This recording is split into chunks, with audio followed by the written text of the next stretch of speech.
Namo tassa bhagavato arahato samma sambuddhassa.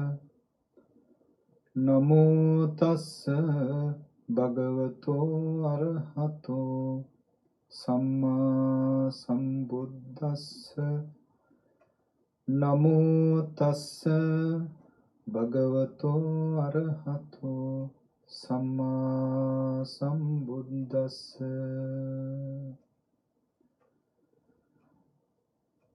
Swakato bhagavata dhammo sandittiko akaliko ehi passiko opanaiko pacchattam veditabbo vinyuhiti.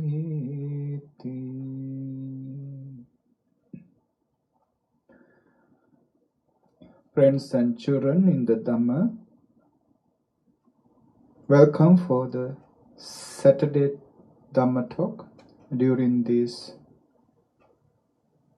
months of rains retreat that we are continuously giving talks on Saturdays.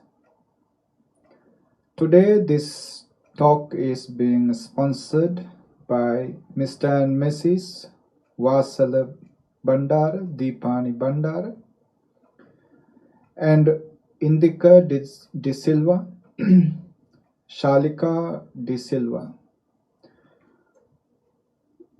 Both these families, they aspire to bless their children with the beginning of new school year, new school term, for their well-being as well as their success in their studies. They aspire to wish the well-being for their children by the power of the merits that they generate with this sharing of the Dhamma with you all. Now, for the fulfillment of their aspirations, let's share this Dhamma, enjoy this Dhamma, and then the meritorious energy that you generate within you with the power of that meritorious energy, may the aspirations of those sponsors and their families be fulfilled. Now today, as you may be well aware that we are continuing our series of talks on the qualities of the Dhamma, based on the stanza that we pay our respect to the teachings of the Buddha. Now if we go for the meaning, the brief meaning, the literal meaning, Swakato Bhagavata Dhammo, the teachings of the Blessed One is well proclaimed. Sandittiko, results are here and now. Akaliko, timeless. Ehipassiko, inviting inspection. Opanaiko, onward leading. Pacchattam veditabbo vinyuhi, to be experienced by the wise themselves. Now, today my wish is to explain the qualities of akalika, timeless, and ehipassiko, inviting inspection. Now before that, if we do a quick recap for the context to be made, that Buddha's teaching is twofold, or the Dhamma is twofold. First part of the Dhamma is the words of the Buddha, teachings of the Buddha that were documented in the books of Tipitaka, that we can see, we can read. And the second part of the Dhamma is the ninefold supramundane Dhamma. They are the four paths, four fruits, and the Nibbana, which is going to be explained in detail in this talk. And this stanza, there are 6 qualities which is explaining or which is describing the nature of Dhamma. These 6 qualities can be separated into two of these categories, that Swakhato, well proclaimed, belong to the first category of Dhamma, that is the teachings of the Buddha. Teachings of the Buddha are well proclaimed. But the rest of the virtues, Sandittiko, Akaliko, Ehipassiko, Opanaiko, etc., are explaining the nature and the quality of the supramundane Dhamma, or ninefold supramundane Dhamma. Of course, these Sandittiko, Akaliko, etc. can be explained other phenomena also, using those virtues, using those qualities, but they are directly, or the main purpose of these rest of the qualities other than Swakhato is all about the ninefold supramundane Dhamma. What are these ninefold supramundane Dhamma? Sotapatti, Magga, Sotapatti, Phala. Ones who are on the path of stream entry and on the fruition of stream entry. Sakadagami Magga Phala. Ones who are on the path of once returners and in the fruition of one's returner. Anagami Magga Phala. Non-returner path, non-returner fruition, Phala. Then Arahanta Magga Phala. On the path of Arahanthood and on the attainment of Arahanthood. And then comes the Nibbana. So path and fruition is the division of these 4 stages: Sotapatti, Sakadagami, Anagami, Arahat.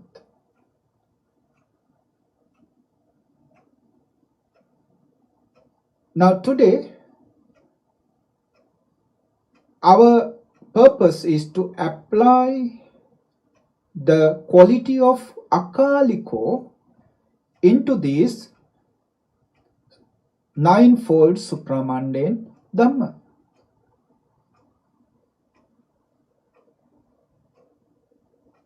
Sotapatti Maggapala, Sakadagami Maggapala, Anagami Maggapala, Arahat Maggapala, and Nibbana. These ninefold supramundane Dhammas have the quality of Akaliko, timeless. Now, in the traditional Buddhist countries, they explain Akalika as the teachings of the Buddha being relevant to past, future, and the present. To these triple period of times, Buddhism is relevant. Buddhism can be applied. This is the explanation of some people. But Akalika has nothing to do with such an explanation. Akalika means when you are on the path of these Sotapatti, Sakadagami, Anagami, Arahat, the fruition, attainment of the same path has no time factor or has no separation, has no division, doesn't take time. When somebody is on the path of the Magga or on the path of Sotapatti, Sakadagami, Anagami, Arahat, fruition is to happen immediately. Doesn't take time. So, when somebody is on the path of these supramundane stages, the fruition of the stages to happen immediately. That is the meaning of the term Akalika. It doesn't take time. Now, what is this path? The path is just the singular, just a single path. That path is known for all of us. It is called Noble Eightfold Path. This can be explained with the term Sotapatti. Sota means the stream, flowing. Apatti, entering to that stream. Entry to that stream. This Sota is the Eightfold Path. This stream is flowing directly to Nibbana. Just like a stream or a river, from the beginning, it flows directly to the sea or to the ocean. You may hinder its progress. You may build dams to stop that water, but just for the temporary times. Only for the time being you can stop its progress, but the river will continue some way or another until it meets Nibbana. Sota apatti means if you truly fall into this stream which is leading to Nibbana, your journey to Nibbana will never stop. You will break the barriers in between the beginning to the end. But someday, sooner or later, you are bound to go to that destination called Nibbana. So the path is nothing but the Eightfold Noble Path, beginning with right view, right thoughts, right words, right action, right livelihood, right effort, right mindfulness, right concentration.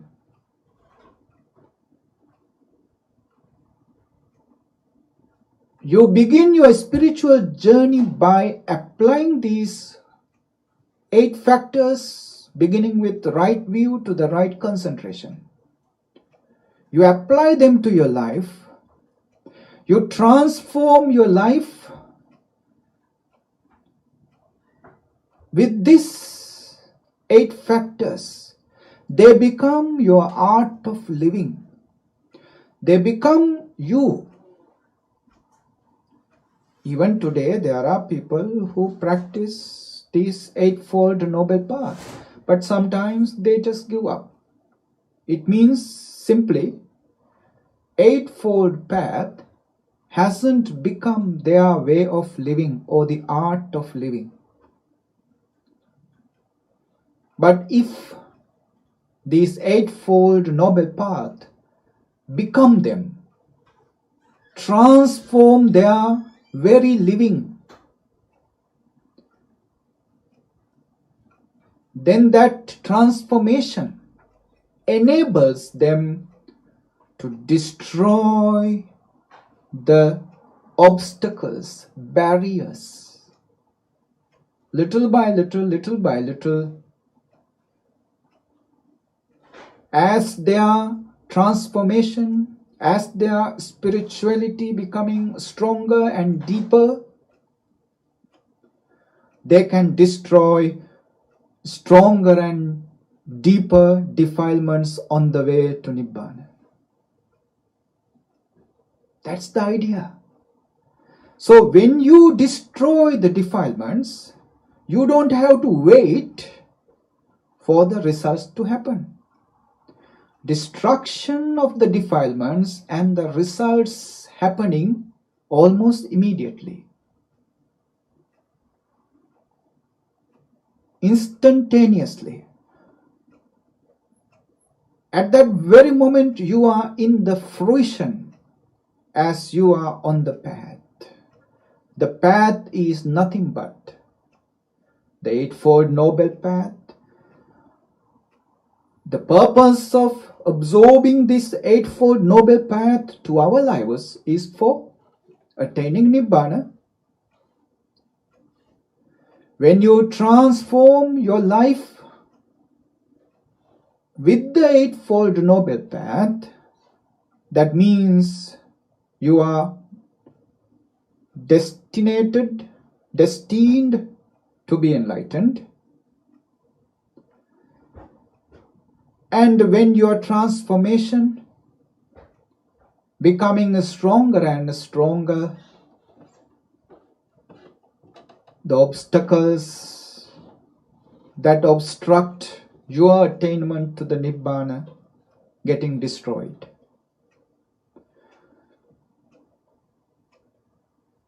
There are 3 types of obstacles to be destroyed in the beginning. They are the Sakkaya Ditti, false personality view, wrong personality view, Vichikicca, doubt about the teachings of Buddha.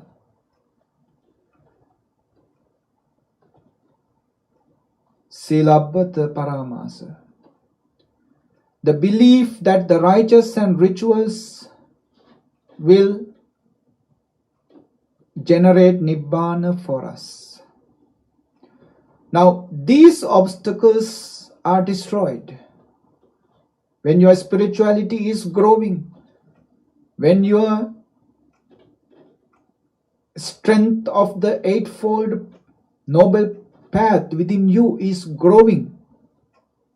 These triple obstacles are destroyed. It means you are in the stage of Sotapanna. While you are destroying these triple obstacles, you are on the path of stream entry, Sotapanna Magga. When you have destroyed them, then you are on the Sotapanna Phala, the fruition of the stream entry. I think you have understand this difference. But you have to understand this doesn't take time, because the destruction is like when you destroy a dam where the flow of the water is obstructed. As you destroyed, or as you are destroying the dam, the water starts flowing. After the destruction of the dam, you don't need to wait even a minute for the water to start flowing. It begins at that very moment. Likewise, the path of Sotapanna stream entry means the destruction of the Sakkaya Ditti, Vicikicca, Silabbata Paramasa. Personality view, doubt, and the attachment to the righteous and rituals. You destroyed those obstacles of the flow of your spirituality. Then you are flowing. Now your strength on the middle path is becoming stronger and stronger. Then you destroy the second obstacle. Actually, this is not a destruction, but it is some kind of a attenuation, reducing the strength of two strong fetters, kama raga, attachment to sensual desires. The very reason we are being stuck in the world of sensual pleasures. We are born out of sensual pleasures. We are living for the sensual pleasures, and we die without being satisfied with the sensual pleasures. We are stuck in the sensual pleasures. So destroying the sensual pleasures, kama raga, is not that easy. It is very difficult, because it is the root of our being. It is the root that generates this life. So in the second stage, you attenuate it, you reduce the strength, you diminish the strength of kama raga, and then patigha, ill will. They are working together. Anger and sensual desire working together. So the second stage of Sakadagami, once returner, the path is the elimination, reducing, attenuating the strength of kama raga and patigha, sensual desire and ill will. And the fruition is when you have reduced that strength, you come to the stage of Sakadagami. Then you flow on. Moving on is strengthening your energy, strengthening your basis of Eightfold Noble Path. Then you can come to the stage where you can destroy permanently, completely eliminate the kama raga, sensual desire, and patigha, ill will. When you have completely destroyed these two fetters which fetter you to the world of sensual pleasures, world of kama lokas, then you are liberated from the bondages to the kama lokas, to the world of sensual pleasures. you never come back to the world of sensual pleasures. So they are called anagami, non-returners.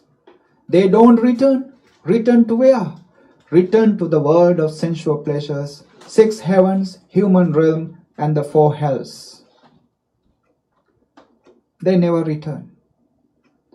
So they are non-returners. They are non-returners. Why? They destroyed on the path 2 fetters, kamaraga, sensual desire, and patiga, ill will. And they attain to the stage of anagami. Then they are moving on, again strengthening their basis, strengthening their art of living in the middle path, 8-fold noble path. With that strength they can destroy the rest of the hidden, deeply rooted obstacles called attachment to fine material realms, rupa raga,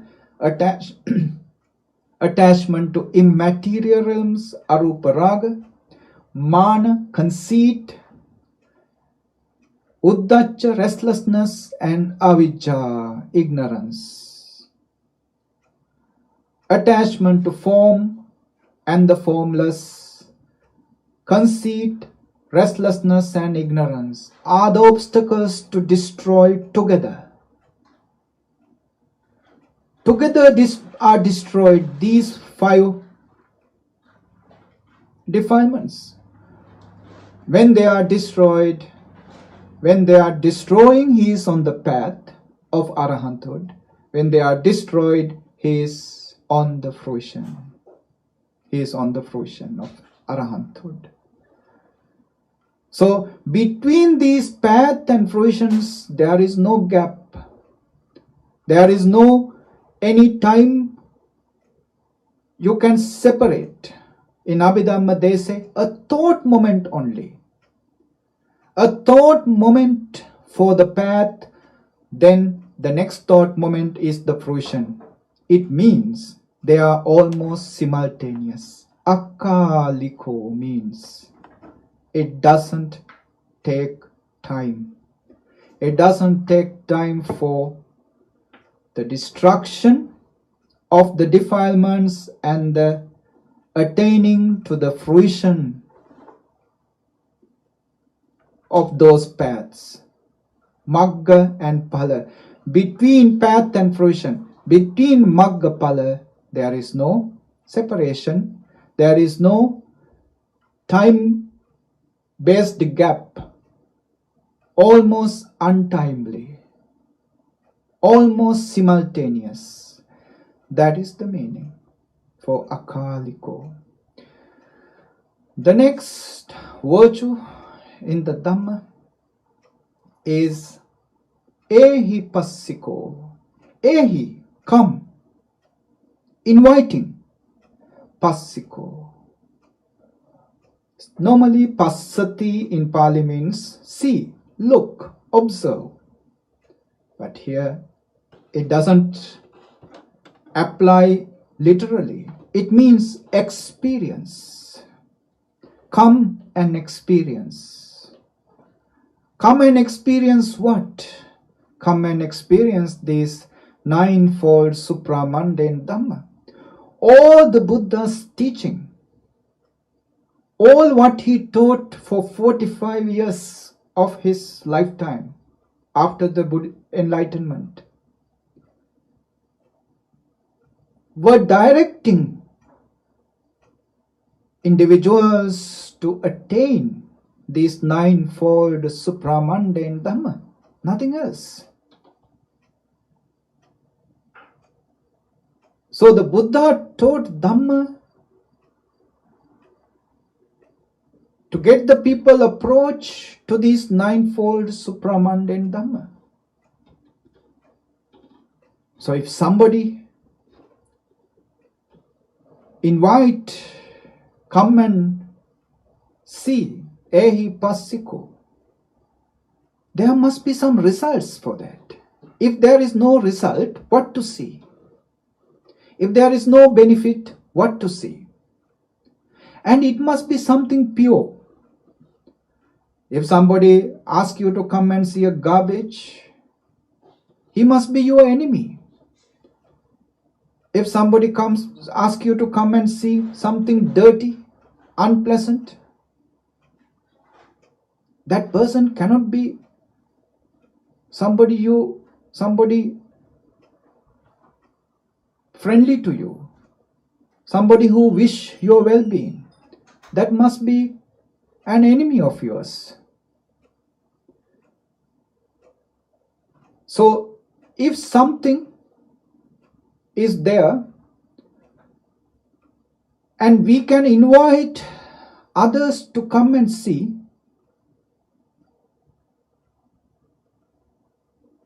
then others must be capable of getting something fruitful. And when others come and see, it must be something pure. The Dhamma is something you can listen, you can read, you can discuss about, you can reflect about. And also that this Dhamma is something you can invite others. You can ask others to come and listen. Come and experiment this. Come and investigate on this. Because on this path of the Dhamma, nobody ever gets disappointed.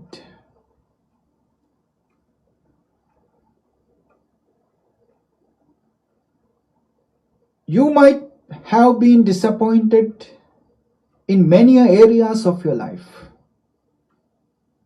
How many expectations of ours have ended up so far in disappointments? Is there somebody working hard to disappoint us on our expectations? No, the very nature of our expectations on the material world, in the outside world, causes the conditions to wind up in disappointments. We become frustrated, we become depressed, worried, because at the very moment, at the initial moment that we expect something to happen, in the corner of our minds say, this might not work. I might be disappointed in the future, sooner or later. This might not work. We know that in the material world, the bigger possibility is for us to be disappointed than to be fulfilled with our expectations. But in the spiritual world means nothing but meditation. When Buddha says, "Ehi passiko," come and see, invite to practice, inviting to experience, it means come and meditate. Come and meditate. It is his invitation, because this Buddhism is a byproduct of meditation. You remove meditation out of Buddhism, there is no Buddhism. Buddha is the one who climbed to the crescendo of his enrichment of the consciousness. When everybody else stopped in the middle on the way without reaching to the top, Buddha climbed to the top of the meditation. And in that top of the meditation, he understood, with the cultivation of the mind, with the development of the spirituality, one day each and every one of us is capable of putting a stop to this eternally rotating sansaric journey, eternally moving from one body to another. We can have a full stop. The only way to have this termination for the sansaric wheel of birth and death is meditation. Ehi passiko, come and meditate. You won't be disappointed. You won't be frustrated. Nobody who has ever practiced in meditation get ever disappointed. Some or another experience, a pleasant experience, bound to receive with your meditation. That is the beauty of it. So there is no harm. There is no any kind of difficulty for us to call anybody to come and practice Ehi Passiko.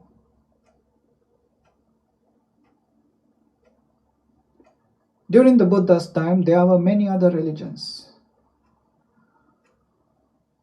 Two old friends, one day got together. One is a Jaina monk, a naked Jaina monk. He has been practicing for 30 years. And another is an householder. This householder was a student of the Buddha. While living in the house, he had been practicing. He was meditating. Now these two started discussing about their improvement in their practices. The householder asked this Jaina monk, "Tell me, my friend, you have been practicing for 30 years. What is your progress? What is your development in your spirituality?" Then this Jaina monk said, "My teacher promised great things. With his teaching, when we practice his teaching, we are going to get this and that kind of great results. But for 30 years, I got nothing. I have only my bald head, my nakedness, and a broom made out of peacock feathers to sweep in front of me before I walk." I think you may have heard their practice. If any being happened to die being contacted with their physical bodies, it is a sin for them. So when they walk, they sweep with a broom in front of them before their feet to walk on it. I think for them it doesn't matter if the beings die with the contact of their broom,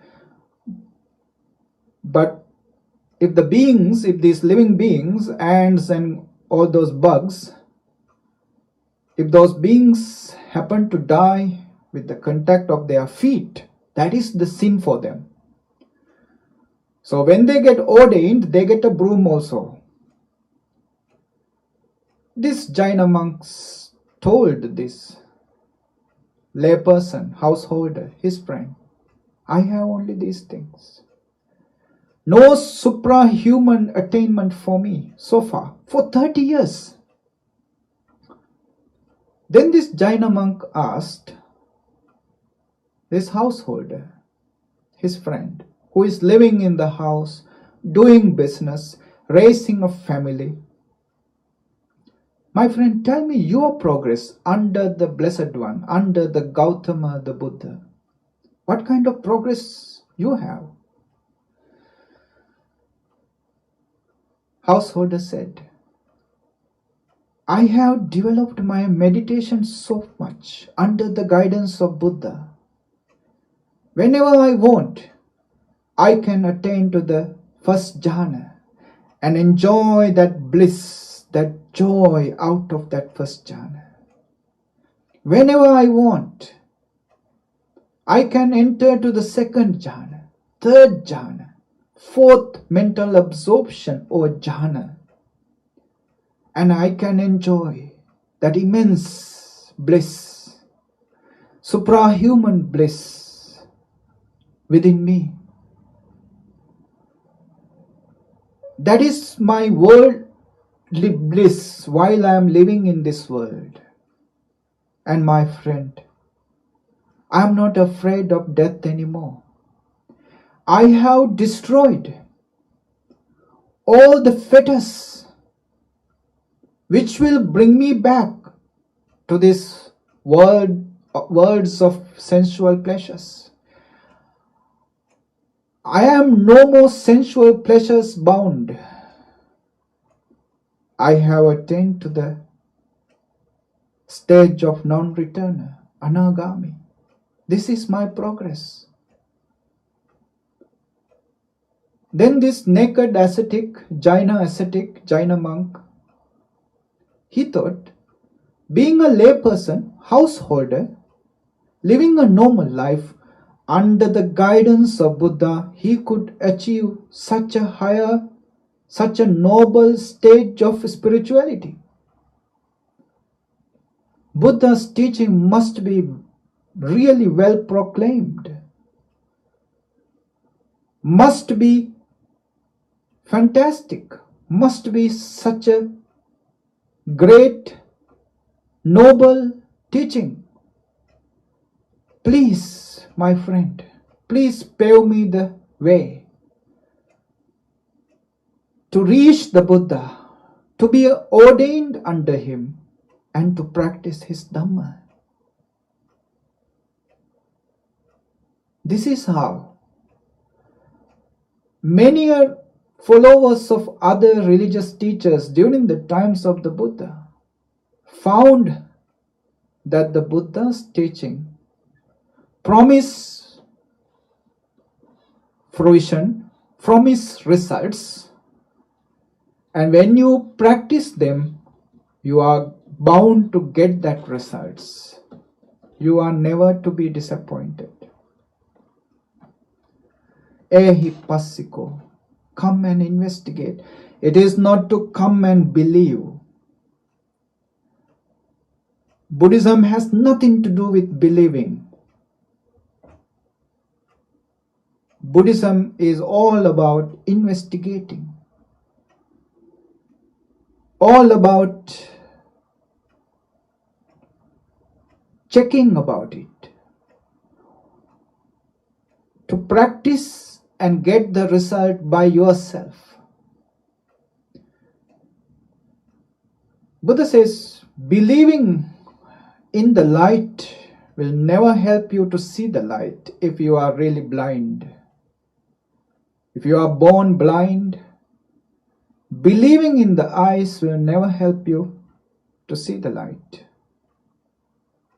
What you have to do is cure your eyes. Then you will see the light. When you are seeing the light, you don't need to believe about it. You see the light. Ehi passiko, come and remove your obstacles to see the light. Then you will be enlightened one day with that light. When you are enlightened with that light, you are free from everything. Free from all the bondages. You are liberated. Buddha's call is for that. Buddha's call, ehi passa, come and see, is for your own liberation. Lord Buddha had a great supporter, a benefactor. He is called Sudatta. He was a count, a multimillionaire. He had this habit of sharing food with the destitute, with the poor, with the homeless. He had placed places of food distribution in almost all the corners of the city, so that any poor man, any destitute, any hungry man can go there and quench their hunger. So he was given a nickname, Anathapindika. He was well known as Anathapindika than his own personal name. The one who feed the destitute is Anathapindika. He got to know the Buddha and he listened to this beautiful Dhamma. After listening to the beautiful Dhamma, he thought, sharing food and quenching the hunger of the people, hunger of the destitute is great. But sharing the Dhamma with the world is the greatest. To quench the fires of suffering, to help the people to eliminate this samsaric cycle of suffering, sharing the Dhamma is the best. You can quench somebody's hunger, but again he is bound to be hungry. By the next meal he is hungry already. But if you share the Dhamma, if you quench somebody's fires of anger, hatred, jealousy, fires of sexual desire, if you help somebody to be cool down, calm down, if you help somebody to find the sanity out of this Dhamma, that is the greatest sharing. So he wanted to build a monastery, a build of a meditation center, spending millions or billions of gold coins. He built a monastery called Jetavana Rama Monastery. And day in, day out, his all concentration, his all sacrifice was directed to maintain this monastery after the building. His all family members, children, grandchildren, all family members were directed to this temple to be guided by the Buddha, to meditate, to practice on the Dhamma, to give dana to the Sangha. But there was only one member of the family, one of his sons, called Kala. This guy was never willing to go to see the Buddha or listen to his Dhamma. He was interested in hanging around with his friends, enjoying the luxury, enjoying the worldly pleasures. It was his interest. He was never interested seeing the Buddha or listening to the Dhamma.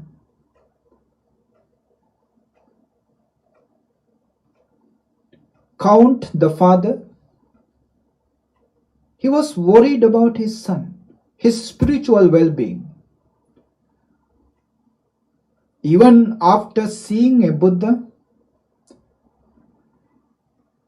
my son is going astray. He is going to be destroyed.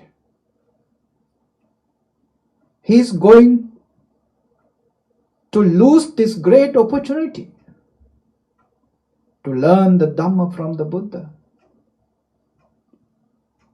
So he was thinking about this, and he thought of a ruse to get his son somehow to the monastery.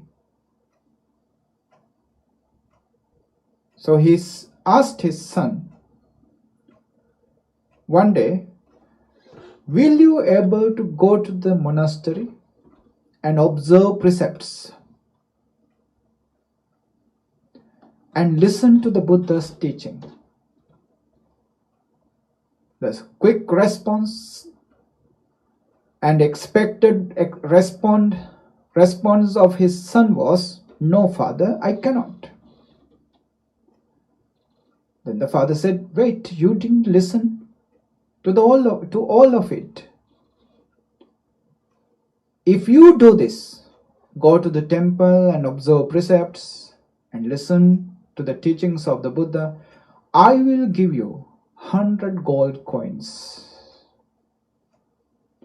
When this was heard, the son said, okay, if you give me 100 gold coins, why not? I will go to the temple and will do as you say. He went to the temple, observed the precepts, and he found a corner in the Dhamma hall, and he slept. Throughout the night he slept well and came back early in the morning to the palace,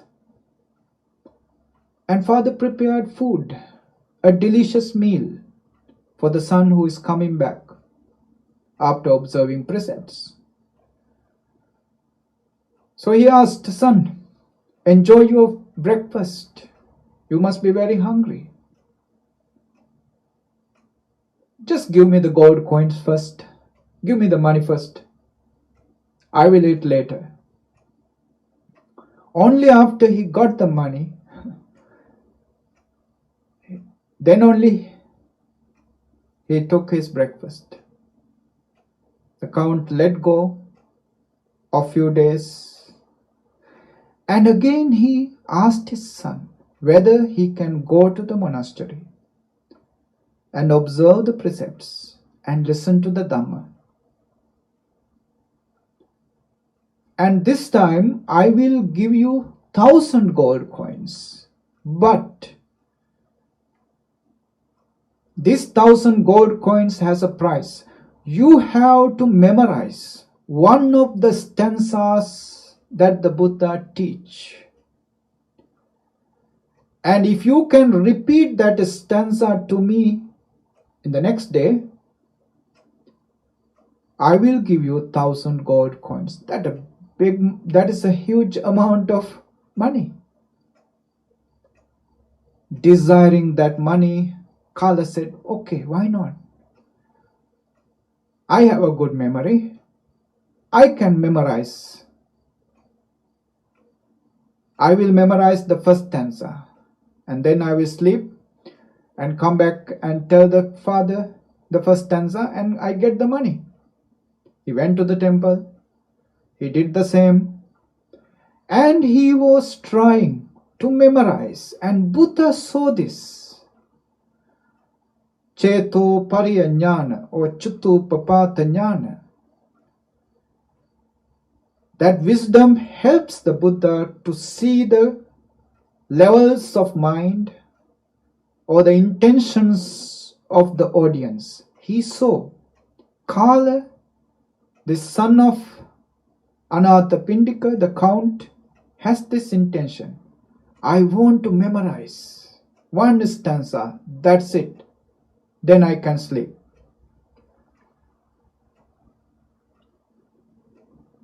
Then Buddha made a determination, psychological determination. He determined, make Kala, this young man, understand the meaning of this Dhamma. But may he forget the exact words of that Dhamma, or may he forget those stanzas, the exact words of the stanzas. So Kala was concentrating thoroughly, paying his utmost attention to the words of the Buddha, to the teachings of the Buddha, but he couldn't remember any of those stanzas. The words of those stanzas slipping out of his memory. But unknowingly, that thorough attention to the teachings of the Buddha was creating a great awareness in him. Unknowingly, he was opening his eyes to the Dhamma. And by the time Buddha finished his Dhamma talk,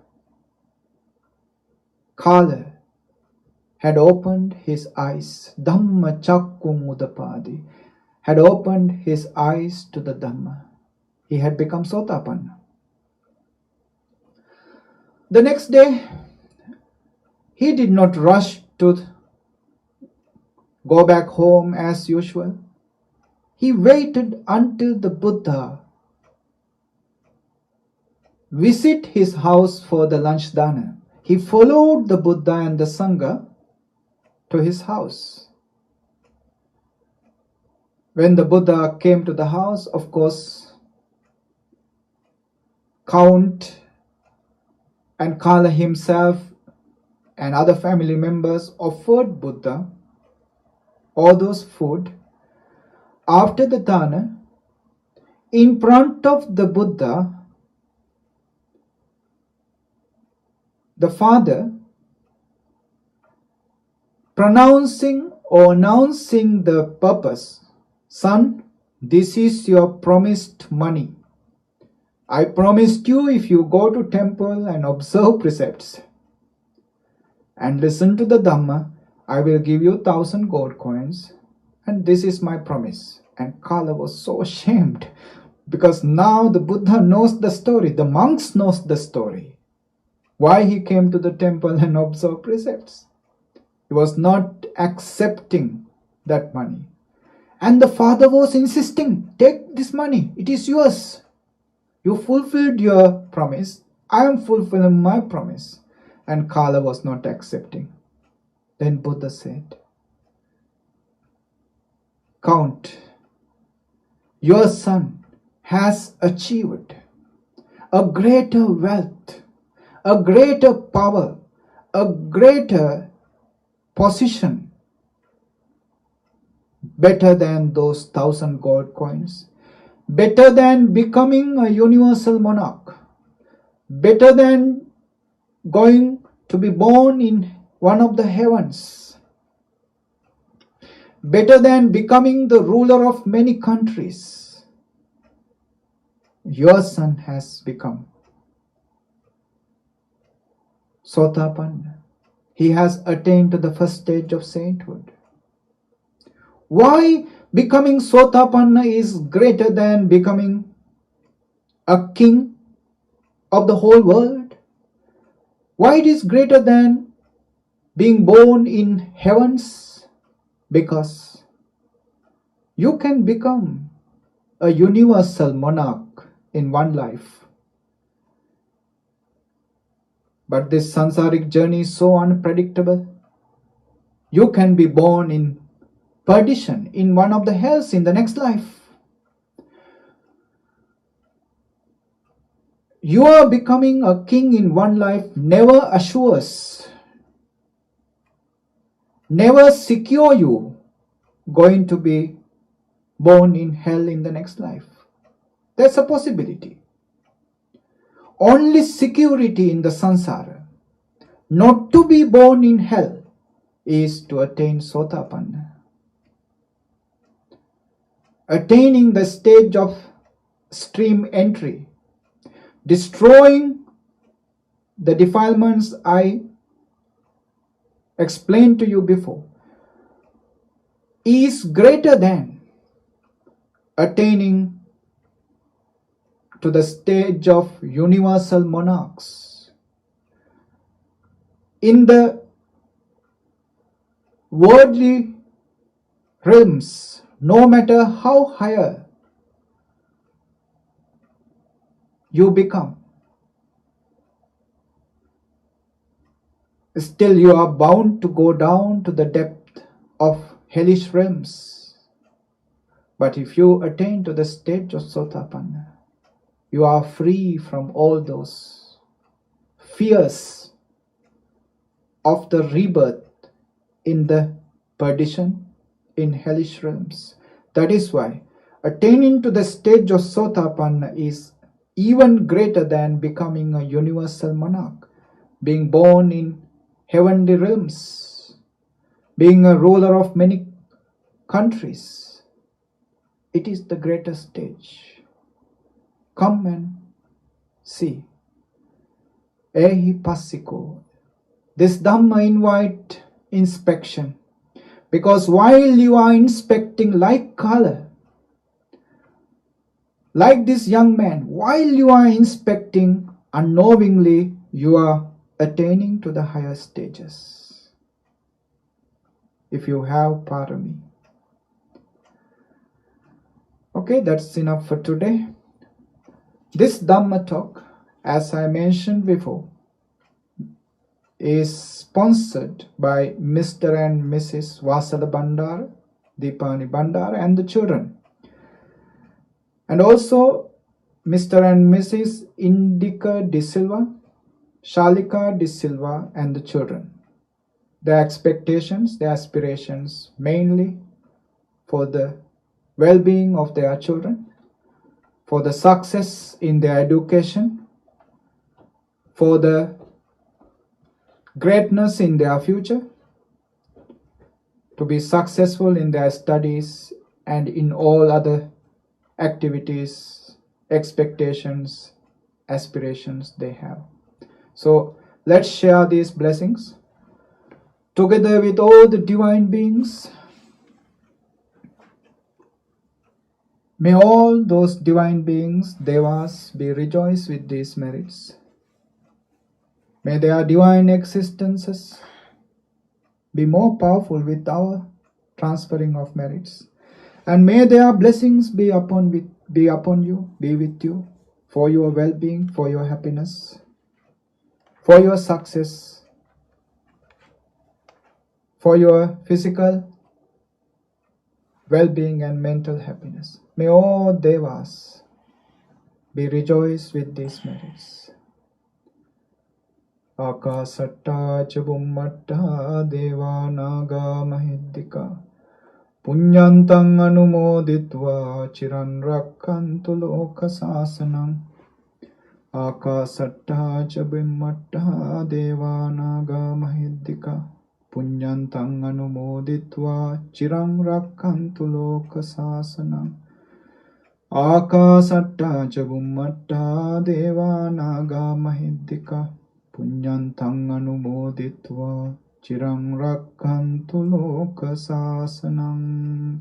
May all your departed ones, your ancestors, your forefathers, known or unknown, wherever they are, however they are, if they are ever in existences, still waiting to be rejoiced with your merits, may they be rejoiced with these merits. May their present existences become blissful, happy and peaceful.